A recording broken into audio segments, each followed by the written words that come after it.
दोस्तों, आज की कहानी का नाम है रेहाना। मोबाइल के MP3 पर शहरयार की लिखी हुई गज़ल ईयरफोन लगाए सुन रही थी। फिर वही हमेशा की तरह मेरी मनपसंद गज़ल। ये क्या जगह है दोस्तों, ये कौन सा दयार है, हदे निगाह पर यहाँ गुबार ही गुबार है। जहन में गुनगुनाते हुए दिल्ली से लखनऊ जा रही थी। गज़ल के एक एक अल्फाज बुला रहा है कौन मुझे चिलमनों के उस तरफ, मेरे लिए भी क्या कोई उदास बेकरार है। सुनकर जैसे कुछ चुप सा रहा था, कानों में नहीं, हाँ रूह में बेशक। जैसे समुद्र की ऊंची ऊंची लहरें किसी पहाड़ से टकरा रही हों। अम्मी को फ़ोन लगाया तो अनअवेलेबल आ रहा था। फेसबुक फ्रेंड से भाई का नंबर तो मिल गया था, पर वो मुझसे बात करेंगे कि नहीं, इस खौफ से मेरी उंगलियां हिम्मत नहीं जुटा पा रही थी। फ़ोन लगाऊं कि नहीं। इसी उधेड़बुन के बाद आखिर में हौसला बटोर कर कोशिश की। कई मर्तबा की कोशिश के बाद मेरी कॉल लग ही गई। दूसरी तरफ से आवाज़ आई, हेलो। मैंने लरजती ज़ुबान में कहा, भाई। उसने बहुत लापरवाही से पूछा, कौन है? दोबारा फिर झल्लाते हुए, कौन है? फिर कुछ देर की चुप्पी के बाद भाई ने पूछा, रेहाना, तुम रेहाना बोल रही हो? कहाँ से बोल रही हो? मैंने अपने हलक से अश्कों को पीते हुए कहा, कैसे हो भाई? उसने बहुत ही तल्ख रवैये से जितना पूछा उतने का ही जवाब दिया। मैं तो सवालों की मूसलाधार बरसात करने के लिए तैयार थी, पर उनके मिजाज से लगा नहीं, कुछ पूछना ठीक नहीं है। मैंने कहा, मैं घर आ रही हूँ, मुझे सबसे मिलना है, नए घर का एड्रेस दो ना। उन्होंने बोला, एक काम करो, तुम मुझे अपने स्कूल के पास वाली पार्क में मिलो, आते हैं वहाँ तुम्हें लेने। मैंने आंखों के किनारे से टपकते अश्कों को रोकते हुए हामी भर दी। 10 साल बाद जो अलीगढ़ आई थी, यहाँ एक इवेंट के दौरान हम 5-6 लोगों का ग्रुप मुंबई से दिल्ली आया था। वहाँ से हमें लखनऊ में भी एक प्रोग्राम में शामिल होना था। मैं एक मेकअप आर्टिस्ट की हैसियत से इस ग्रुप में थी। रास्ते में जब गाड़ी अलीगढ़ होते हुए गुजरी तो आंखों में बेवजह सी चमक और चेहरे पर उदासी छा गई, जैसे ईद के चांद को देखने की खुशी में छत पर जाएं और वो ना निकले। हमारे प्रोग्राम में एक दिन का ब्रेक था, तो मैंने सबको बोल दिया, मैं एक दिन बाद आप सबको ज्वाइन करती हूँ, मुझे अलीगढ़ में काम है। सब जानते थे कि ये मेरा होम टाउन है, इसलिए मुझे आसानी से इजाज़त भी मिल गई। बाकी सब लोग लखनऊ के लिए रवाना हो गए। जैसे जैसे मैं शहर के अंदर दाखिल होती जा रही थी, खुद ब खुद अतीत की शॉल में खुद को लपेटते जा रही थी। हाँ, वही हाईवे के पास वाला घर, जिस घर पर मैं पूरे 2 दिन रुकी थी। और आगे निकली तो वही पुरानी करीम की होटल जो काफ़ी बदल गई है। वही चौक, वही रास्ते। इन्हीं सब रास्तों और गलियों से निकली थी बिना किसी को एक इशारा दिए। दरअसल भाग आई थी, कुछ नहीं मालूम था कल क्या करना है। बस एक जुनून सा सवार था, मॉडलिंग करने का, शोहरत पाने का, एक ऊंचा मुकाम हासिल करने का। अब वो एक प्राइमरी टीचर थे, सरकारी नौकरी थी उनकी। ख्वाहिश थी उनकी कि उनकी रेहाना अलीगढ़ यूनिवर्सिटी में पढ़ाए, पर मुझे तो कुछ और ही बनना था। सो निकल पड़ी घर से अपना बोरिया बिस्तरा उठाकर।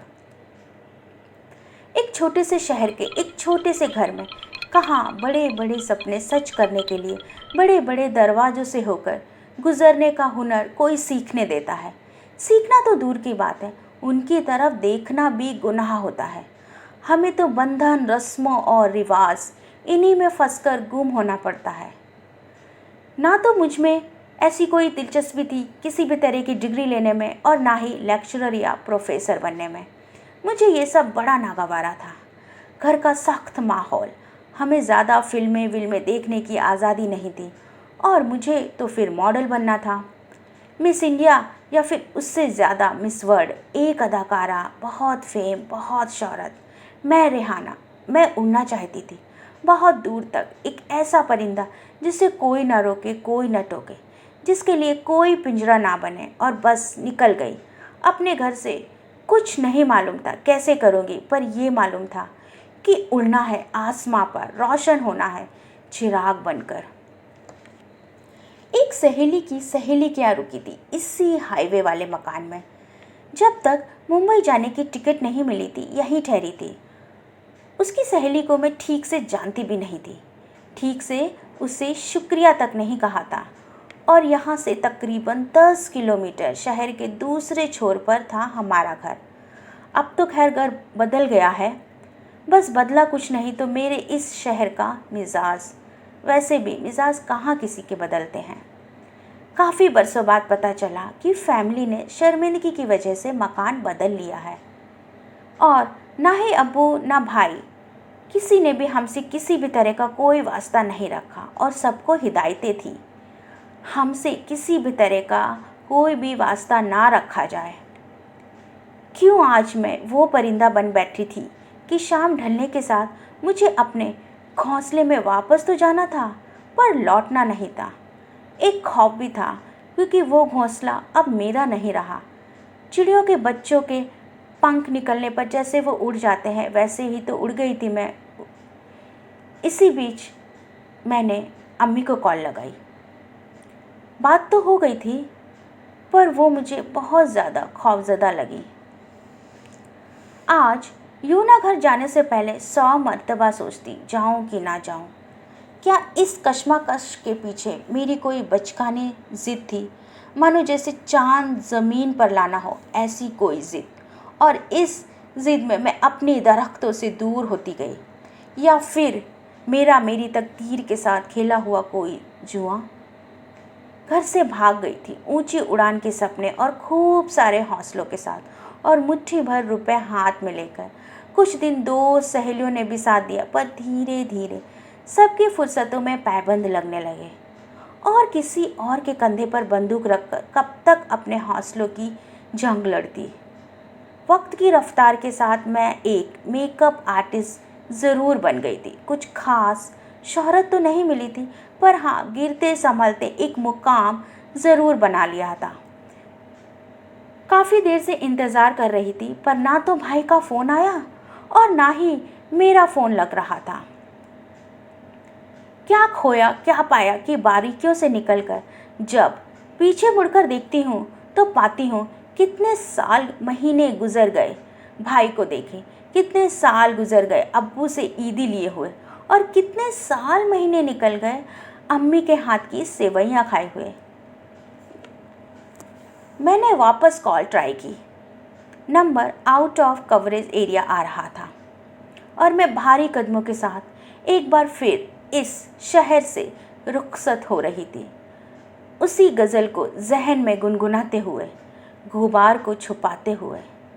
कभी कभी कुछ ज़्यादा ही फीस अदा करनी पड़ जाती है अपने कुछ फ़ैसलों की, या फिर कहें क्या मेरे फ़ैसलों की कोई फ़ीस ही ना होती अगर अब्बा अम्मी और भाई साथ होते। मेरे ख्वाबों की आलीशान इमारत में उनकी लगाई हुई कोई ईंट होती। इसी के साथ ख़त्म होती है ये कहानी। फिर मिलते हैं एक नई कहानी के साथ। आज बस इतना ही। Please like, share and subscribe.